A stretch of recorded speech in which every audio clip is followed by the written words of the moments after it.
Hello there monsters and men, ladies and people, and welcome to Recharging. Hyundai has updated the Hyundai Kona. This is my Hyundai Kona EV from early 2019 and this is the Hyundai Kona EV from 2020. And in this video I'm going to look where these cars are the same, but more importantly, what are the differences between these two cars. Where Hyundai did not make any changes though is the exterior. Apart from this car being the color Galactic Grey and this car being the color Dark Knight, exterior wise these cars are identical. But Hyundai did announce a facelift though for the Hyundai Kona. They already did that for the internal combustion engine car, but they recently also announced it for the Kona Electric, and then the car will look different. What also has not changed is the space in the boot, because if we open it up you still have the same 332 liters as you had before. When you put down the rear seats you also still have the same space, 1110 liters. So yeah, the boot is not the biggest boot in the world, but it is usable. There is a downside though, that is that this car does not have a frunk or fruit. So that means storing your charge cables, you have to do that in your boot because there's also no space here under the boot floor to store them. So even if your boot is full with all kinds of stuff, you still have to find space for your charge cables.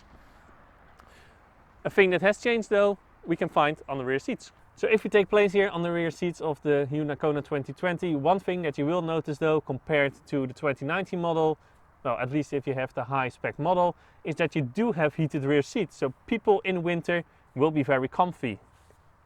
What has stayed the same though are the dimensions of this car, so also the space here in the back seat. So that means knee room is okay, it's not the most, and also, well, headroom is actually very good, and that's because, well, this car is a crossover. But again, this car does not excel in knee room, so especially if you are a taller person, then the front passenger has to move their seat forward for you to sit comfortable. Another thing to notice though is that, well, the batteries are located under the floor, so the floor is a little bit higher than in the internal combustion engine model.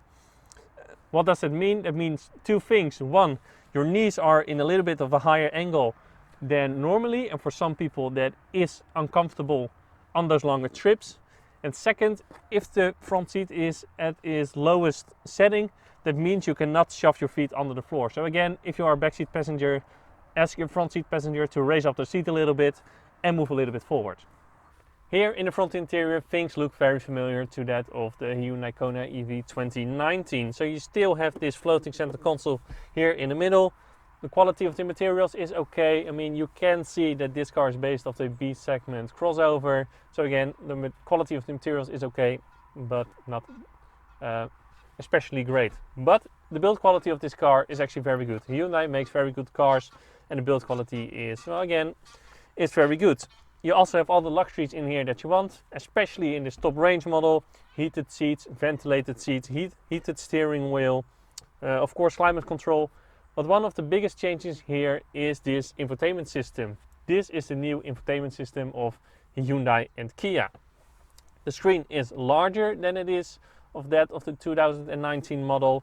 The buttons are not here at the side anymore, but under here, because the screen is larger. But maybe more importantly is the smartphone connectivity that comes with this new infotainment system. Yes, so the third thing, you also have smartphone connectivity now. So that means remotely you can stop charging, start charging the car. You can see how many percentage the battery is. You can unlock it. You can preheat or pre-cool the car. All those things you can do with the app. So for example, on a winter day, when the windows of your car are frozen and you are still inside your house, open your app, you will preheat the car and you will step inside a nice and warm car. And smartphone connectivity is a thing, well, that most people expect nowadays from a modern car, even non-EVs. The infotainment itself though, the screen itself is actually of a very high resolution. You do have this wider screen. A feature of this new infotainment system is that you can split the screen into separate halves. So that means 1/3 over here where you can now, for example, show your battery percentage and your range, and 2/3 over here where you can, for example, have your navigation, or let me open the map. There it goes. Now I have the map here in 2/3 and 1/3 is still my battery, or I can switch it to Also the navigation, maybe I want my radio up here. So that's actually very nice. You can also extend it fully, but again the screen is very wide, so why would you? The thing is though, as you have with all modern day infotainment systems in my opinion, more features are being implemented into this screen, and if you want to change some settings of your car or some settings of your infotainment, it can sometimes be a little bit of search, but that is a complaint that I have of most modern cars. But overall it works nice, it is responsive, and it looks very nice. So most of the specifications of the Hyundai Kona stayed the same. This is the 64 kilowatt hour version, so that means this car has a 204 horsepower engine. With that it can do 0 to 100 in about 7.6 seconds. And it's actually limited to 167 kilometers an hour. So this car is quick enough for everyone. You don't really need more than that. What has changed though is the WLTP range of this car, but because it has actually extended to 484 kilometers, so almost 500 kilometers, and that is a lot. There are not a lot of cars who can do that. Can you actually reach those 484 kilometers? From experience, I can say yes, you can. On a sunny day, when you drive economical, you can actually reach those 484 kilometers. If you drive a little bit faster or it is a little bit colder, I mean, in winter when it is very cold, you can get 3.5 to 400 kilometers. But when you drive normally on an average day, you can easily get 400 plus. So again, the range of this car is very, very good.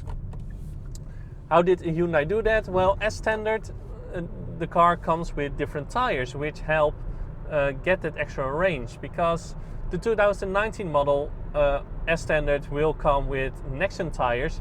I mean, those tires are okay, they are economical, but they are not the best tires in the world, and I can say that from experience. And the 2020 model will come with Michelin summer tires, so actually better tires than, well, the Nexon tires that it had before. And those Nexon tires, those Michelin tires should also give the Hyundai Kona a better ride. I cannot test that because this car already sits on its winter tires, but the Michelin tires should be better than those Nexon tires.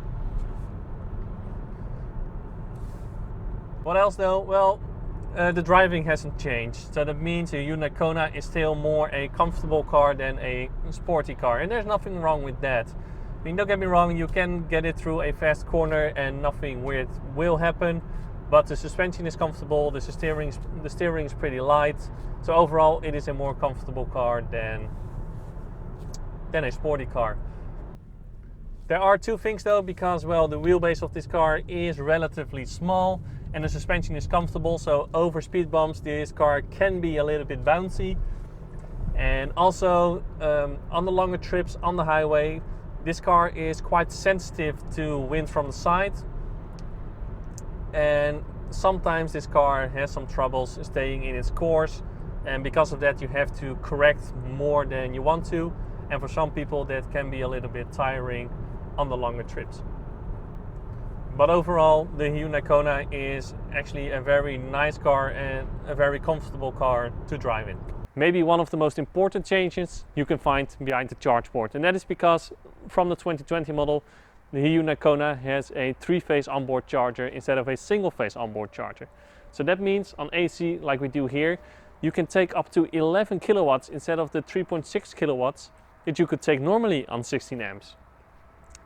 And you can already hear it, 3.6, 11, so it is 3 times faster. So instead of taking about 20 hours to fully charge the Kona EV, you can now charge it in only 6 hours from 0 to 100%. So that is actually a huge upgrade.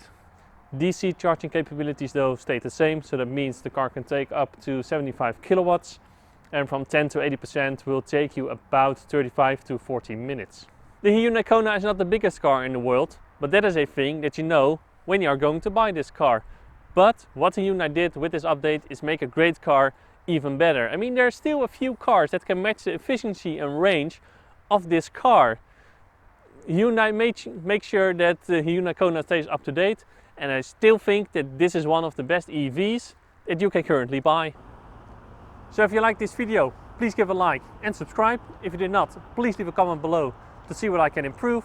And then I would like to say now, thank you a lot for watching, and as always, to be continued.